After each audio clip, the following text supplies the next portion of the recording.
सतयुग में क्या है कि जो मनुष्य में होना चाहिए, समझो फीचर्स, स्वभाव, संस्कार और संपत्ति, यही संबंध, यही मनुष्य की विशेष होती है। तो वहाँ सतयुग में सभी संपूर्ण है। प्रकृति जो है वो भी सत्व प्रधान है, इसीलिए वहाँ कोई हलचल नहीं। प्रकृति जो है वो सुख देने वाली है, इसीलिए वहाँ प्रकृति द्वारा भी सुख मिलता है, दुख का नाम निशान नहीं है। और मनुष्य जो है संबंध में भी कोई नीचे ऊपर नहीं है, एक दो से संबंध ऐसा स्नेह बड़ा है जो को होना चाहिए। और साथ में संपत्ति की भी कोई कमी नहीं है। तो चाहिए क्या? एक तंदुरुस्ती चाहिए, और तंदुरुस्ती ऐसी है जो वहाँ बीमारी की, डॉक्टर की नाम निशान नहीं है। तो जो देवताई जीवन है उसमें सर्व प्राप्ति है, तन की भी, मन की भी, धन की भी, संबंध की भी और प्रकृति की भी प्राप्ति। सतो प्रधान होने के कारण प्रकृति भी दासी रहती है। तो इसीलिए वहाँ कोई अप्राप्ति नहीं है, सर्व प्राप्ति है। और सुख और शांति तो एक जैसे जन्म सिद्ध अधिकार है। यहाँ सुख लेने के लिए कोशिश करनी पड़ती है, वह नेचुरल लाइफ ही सुख और शांति की है। इसीलिए वो देवताएं जो हैं वो आकर्षण करते हैं, क्योंकि यहाँ की पवित्रता वहाँ की प्राप्ति है। तो पवित्रता की प्राप्ति जो है वो सुख शांति है। इसीलिए पवित्रता का यहाँ जो पाठ पढ़ते हैं समय पर, तो वहाँ देवताई जीवन में हमको सुख शांति एक जीवन का नेचुरल रूप है। यहाँ तो कोशिश करते हैं ना सुख पाने की, वहाँ एक नेचुरल, इतनी मशीनरी वहाँ नहीं है। सोलर सिस्टम ज़्यादा है, प्रकृति द्वारा ही समझो वायु है, तो वायु भी कहीं काम में आती है, जैसे फैक्ट्री है या कुछ भी है, तो वायु भी मदद करती है। काम करना पड़ेगा, लेकिन क्या है कि यहाँ मेहनत करनी पड़ती है। समझो फल डाला आपने और अचानक ही कुछ बारिश आ गई, अचानक ही प्रकृति की हलचल हो गई, तो मेहनत करते बीज अच्छा होते हुए भी फल अच्छा नहीं निकलता। और वहाँ बीज आप डालो और फल बहुत ज़्यादा है और अच्छे में अच्छा सहज ही होता है। तो वहाँ फल की भी प्राप्ति जैसे सहज होता है। यही था कि हमको विश्व परिवर्तन करना है, और उसमें आप बच्चे जो हैं वो मेरे सहयोगी आत्माएं हैं। उसी लक्ष्य से हम लोगों को बाबा देखते थे, विश्व परिवर्तक है, डीटीज है, यही जाके देवता बनने हैं। उसी वियन से बाबा देखते थे और हम लोगों को पालना देते थे। नहीं, हमको इस जन्म में जो अति सुख की बाबा के पालना की अनुभूति होती थी, तो हम सत्य को सेकंड नंबर समझते थे, और पहला जो प्राप्ति का समय वो इस जन्म को समझते, संगम को। इसलिए बाबा कुछ भी कहता था, 2 साल है या 1 साल है, और नहीं भी हो तो हमको तो अच्छा लगता था संगम। और अभी हीरे तुल्य है, वहाँ सोने जैसे हो जाएंगे। अभी जो प्राप्ति है, नॉलेज है, वो तो वहाँ मर्ज हो जाएंगी। इसीलिए हम लोगों को शुरू से ही ब्रह्मा बाबा की पालना, ज्ञान और समय का महत्व था। इसीलिए हमको कभी ये संशय नहीं उठा तो इतना समय क्यों हुआ है।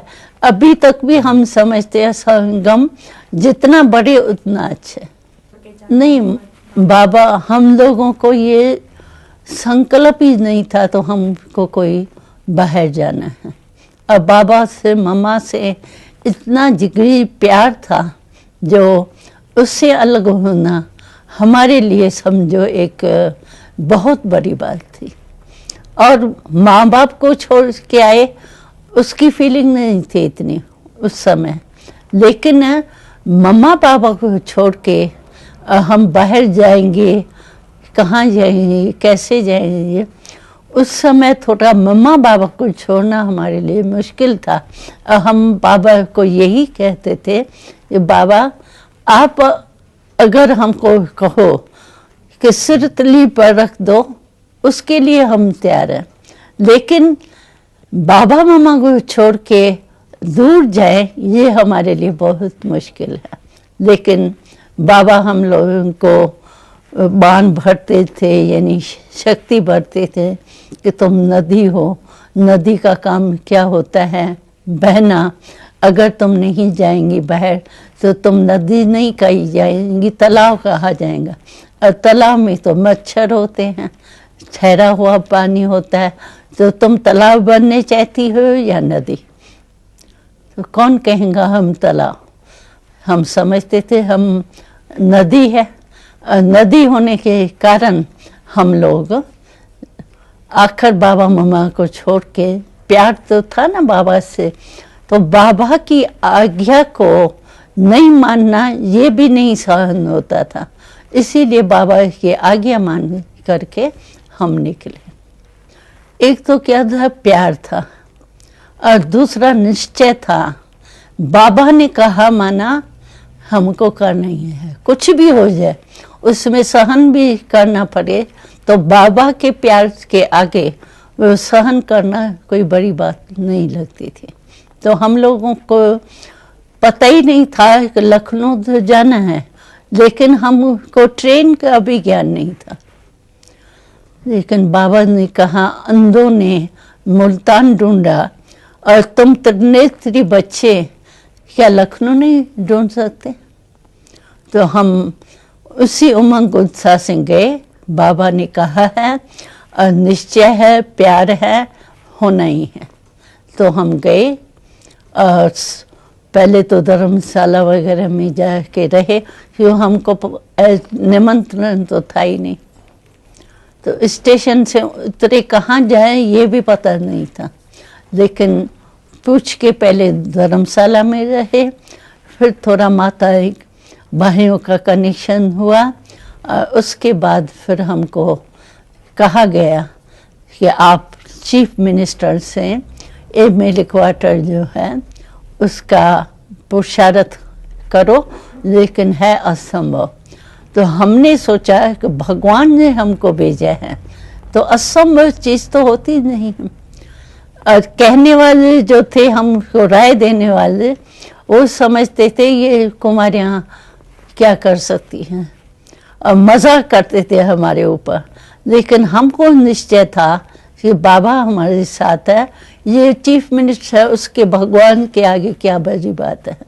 तो हम उसी निश्चय से गए भी और चीफ मिनिस्टर से मिले, और उसी समय सेक्रेटरी को कागज़ न दे करके वहाँ ही उस चीफ मिनिस्टर से लिखाया कि 3 मास के लिए इनको एमएलए क्वार्टर में छुट्टी दीजिए। तो हमने देखा निश्चय और प्यार सहयोग देता है, और चीफ मिनिस्टर भी जैसे भगवान की प्रेरणा के पीछे जैसे परवश था, आगे बढ़ने चाहता था लेकिन बढ़ नहीं सकता था। हम बाबूजी बाबूजी कहते थे, वो बच्चियां बच्चियां कहते थे, लेकिन सभी देख रहे थे तो ये कौन सी छोटी कुमारियां हैं। हमारी ड्रेस भी साड़ी वगैरह नहीं थी, फ्रॉक और सिंधी ड्रेस थी, तो हम सबसे न्यारे भी लग रहे थे। लेकिन हमारे में योग की शक्ति, निश्चय का वो बल था, इसीलिए वो प्राइम मिनिस्टर जो है वो खुद ही कहता था तो ये असंभव बात संभव कैसे होगी, लेकिन बाबा ने असंभव से संभव करा दिया। ब्रह्मा बाबा की विशेषता ये थी कि हमेशा हमको अपने से ऊंचा देखता था। हम थे छोटे बच्चे, लेकिन बाबा हमको कहता था कि तुम एक एक बच्चा मेरा जो है वो विश्व कल्याणकारी। तो हम छोटे होने के कारण समझते थे कि विश्व कल्याणकारी कैसे होंगे, हमको पता ही नहीं है विश्व क्या है। लेकिन बाबा शुरू से हम बच्चों में वो एक बहुत बड़ी जैसे उम्मीदें रखता था, और वो जो बाबा का संकल्प था, उस संकल्प ने हमको भी शक्ति रूप बनाया। और बाबा की विशेषता ये थी कि कभी भी किसी के प्रति, समझो हम बच्चे हैं तो वैरायटी तो थे ही, लेकिन बाबा उनकी बुराई न देख करके अच्छाई की तरफ खुद करके दिखाता था। और हम लोग बच्चों में भी वो संस्कार बढ़ता था कि कमी न देख करके विशेषता दे। और बाबा की यही ट्रेनिंग बहुत एक वंडरफुल थी कि कभी भी बाबा कहता था कि तुम ये नहीं बोलो कि मुझे ये आता नहीं है, मैं ये नहीं कर सकती हूँ, मैं जानती नहीं हूँ। बाबा कहता था देखो तुम बच्चे जब ज्ञान में आए तो तुम ज्ञान को जानते थे, सीखे तो हो गए ना होशियार। इसी रीति से कोई भी काम हो, चाहे स्थूल हो चाहे सूक्ष्म हो, लेकिन मेरे को नहीं आता है या नहीं शब्द जो है मैं नहीं कर सकती हूँ, मैं जानती नहीं हूँ, ये कमज़ोरी के शब्द जो है वो बाबा को बिल्कुल ही खराब लगता था। तो ना शब्द हमारे जीवन में होना नहीं चाहिए, ये बाबा ने हमको बहुत विशेषता सिखाई। और उसी विशेषता के आधार पर हम कहाँ भी कोई भी काम करते थे तो हमको ना नहीं करना है, लेकिन सीखना है और सीख करके करना है। तो इसीलिए कोई भी बात यज्ञ में आई, लेकिन हमको शक्ति जो बाबा ने दी, हाँ मैं कर सकती हूँ, मैं शक्ति हूँ, उससे क्या हुआ, जो कोई भी परिस्थिति हमको बड़ी नहीं लगती थी और सहज लगती थी, खेल लगता था। और बाबा की विशेषता ये थी कि सबके प्रति जो है वो रहम दिल। चाहे बाबा ने कभी अपने पास्ट जीवन में कभी किसी गाली नहीं खाई, इंसल्ट नहीं देखी, लेकिन सभी बाबा यानी ब्रह्मा बाबा की पहली लाइफ जो थी, सभी बाबा से राय लेने के लिए बड़ा बुद्धिमान समझ करके रिगार्ड देते थे। लेकिन ज्ञान में परमात्मा की प्रवेशता के बाद बाबा के ही संबंधी बाबा की इंसल्ट करते थे, गाली देते थे। लेकिन हमने देखा कि बाबा को कभी भी गाली नहीं लगती थी। बाबा कहता था बच्ची ये अज्ञानी है ना, तो अज्ञानी के ऊपर वैसा है, इसीलिए उनके ऊपर रहम करो, ईर्ष्या नहीं करो, घृणा नहीं करो। ज्ञान में घृणा शब्द होता नहीं है। तो हमने देखा बाबा ने गालियाँ भी ऐसे सहन किए, ऐसे सुनी जैसे कि महिमा सुने। एक रस स्थिति जो है निंदा स्थिति में समान, वो हमने देखा। मम्मा जो थी वो विशेषता मम्मा की ये थी कि सभी बच्चों की पालना जो की वो गंभीरता और प्यार, और एक एक बच्चे के लिए मम्मा टाइम दे करके और उसकी जीवन को श्रेष्ठ बनाने का लक्ष्य रखती थी। और माँ का प्यार जो होता है निस्वार्थ प्यार, वो मम्मा का प्यार जो है देखना, चलना, बोलना, तो एक एक बोल में मामा की एक एक सेकंड की दृष्टि जो थी वो हम बच्चों के प्रति ऐसी श्रेष्ठ रहती थी, प्यार की रहती थी, जो हम लोग मम्मा को छोड़ने नहीं चाहते थे। और मम्मा के जैसे दिल में मम्मा की शुक्रिया के गीत बजते रहते थे। बाबा हमको ऑल राउंड बनाने चाहते थे। इसीलिए बाबा ने हम लोगों को शुरू से सब काम सिखाया, यानी बगीचे में काम करना वो भी सिखाया, और नौकर सब कुछ करे, हम शहजादियों माफिक चले, वो भी अनुभव कराया। लेकिन बाबा सब कुछ सिखाने के बाद भी ऐसे लगता था जैसे एकदम न्यारा और प्यारा। तो हम घूमने भी जाते थे तो बाबा हम लोगों को पक्का कराने के लिए, समझो हम चल रहे हैं आगे और बाबा पीछे चल रहा है, तो बाबा बीच बीच में क्या करता था कि खुद जल्दी चल करके आगे हो जाता था, आगे जाके ठहर जाता था, तो हम सब पीछे हो जाते थे, और बाबा खड़ा हो गया तो हम लोग भी खड़े हो जाएंगे।